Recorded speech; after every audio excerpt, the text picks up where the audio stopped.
All right, Mr. Teleferro TV, how's everybody doing out there? Man, okay.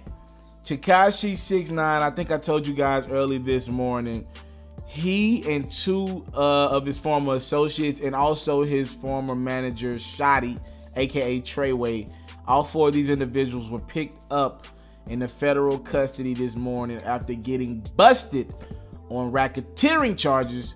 And I told you guys we would come back with more details when I found out just what exactly it involved in racketeering. And it is what I guessed it would be earlier. This is drug related. This is crime related. All that, I'm not going to say good stuff, but in a 17-page indictment that was obtained by TMZ, Tekashi 6ix9ine is facing 6 counts, all right? The most serious of the 6 counts was discharging a firearm while committing a crime, all right? That carries a life sentence and a mandatory minimum of 25 years in prison. Also, I would like to add that his ex-manager, Treyway, aka Shotty, is facing the same 6 counts.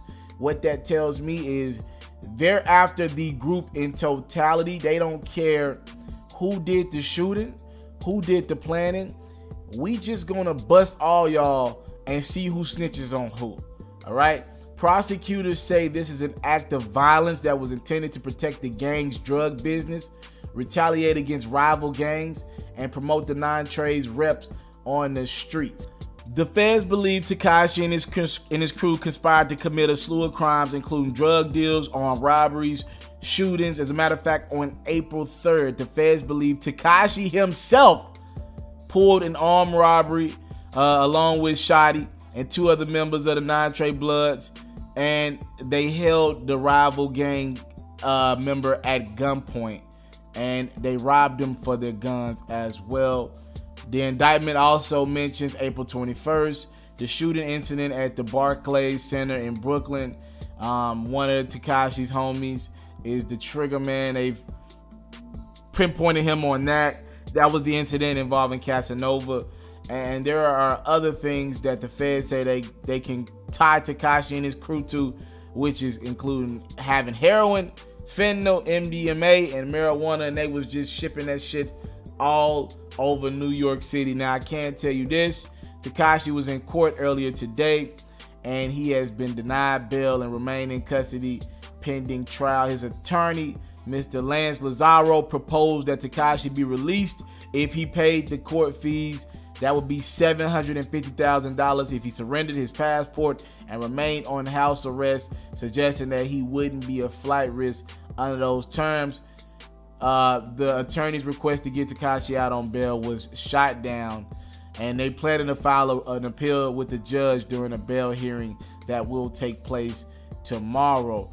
According to TMZ, Tekashi was calm in court, even though his hands and feet were shackled. His family, including his mother, were present during his arraignment. And from there, it's just one of those situations where you just got to kind of wait and see this situation play out. I know a lot of people earlier were like, yo, this is a fake. This is for album promotion. And I didn't say anything. I didn't want to get back at any, people that subscribe to the platform. I didn't want to say nothing. But I knew this morning that this was not a fib. This is not like the kidnapping incident. Ladies and gentlemen, this is the real deal. You know what's been going on?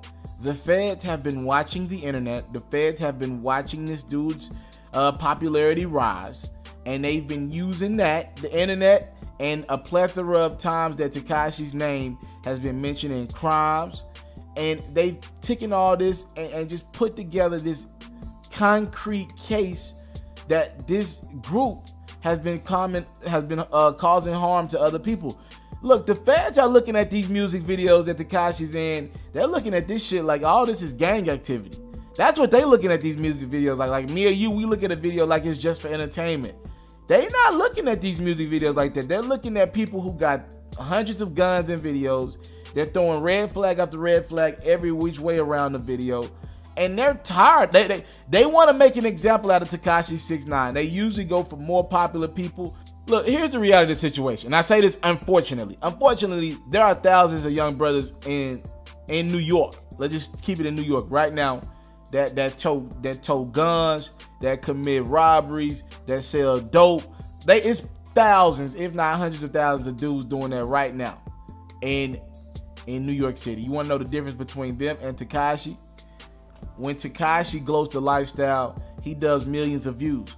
When they do it, they do maybe 100 views at best, a couple hundred views. They don't got the clout that a Tekashi 6ix9ine has. And with that clout, his name is just a topic of conversation more. Meaning the fans were just tired of him and they wanted to zone in on that guy. They wanted to make an example of that guy. They're tired of that guy because they're making a lot of money. With the rap money, with the apparently looks like the drug money that they were making or planning on making. They want them. They believe that Tekashi 6ix9ine and his crew were about to essentially try to run a freaking drug lord around New York City. Like they believe Tekashi was trying to use this rap money and put it back into the streets. A lot of people will say, yo, that's just unfortunate for Tekashi because he's trying to give back to the people that he invested in, that helped him get to the position that he's in. He had real street ties, which allowed him the opportunity to say certain things on the internet because he knew he was protected. That's the whole gist of this. It's not just about Tekashi. It was the fact that Tekashi's brand became a brand because he had niggas, he had real niggas around him that were willing to back up the shit that Tekashi was talking. I'm gonna be honest with you. This is me talking personally. This is my opinion. I didn't believe things were gonna go down this quickly for Tekashi 6ix9ine. I had no idea all this shit then went south on them. They whole plan, they got an album dropping in it like 3 days. Their whole plan has went south all of a sudden. And to me, it just screams these were street niggas about a year and some change ago, about 18 months ago. These were street niggas with no buzz who they got, one of the people in their group got red hot, their name got hot, and then the internet became even a bigger platform for them. Tekashi used that internet platform with the best of them. And you look up right now and you're thinking, damn, they couldn't pull back from the life that they was living before they got the money. They were too deep in, and Tekashi was too tied to those people to ever pull back. And by the time Tekashi wanted to disassociate himself with his friend Shotty and other associates in his group and in the gang members, it was just entirely too late. Entirely too late. Thank y'all so much for the time, love, support. I'll keep you guys up to date if Tekashi does and do get a bail and is on house arrest. It's going to be tough. I know the album, they were trying to get out by album time. Maybe they work something out with him tomorrow. But when you throw that word racketeering around, that means the feds don't want to see you see the light of day for a long time. All right? It's a 25-year minimum. Maximum life in prison is what Tekashi and his manager Shotty are facing, and the other two associates are facing even more than that. Keep you guys up to date when I get more details. Unfortunately, I am out. I came from nothing, but I want everything God has for me. I interview celebrities. I talk sports. I still represent the culture. I got the kids that you are now tuned in. Yo, we locked in right now, Mr. Telefair. Mr. Telefair. Mr. Telefair. Mr. Telefair. Shout out to Mr. Telefair. You're watching Mr. Telefair TV. Mr. Telefair TV, here with the triple B's, you can't do nothing but win.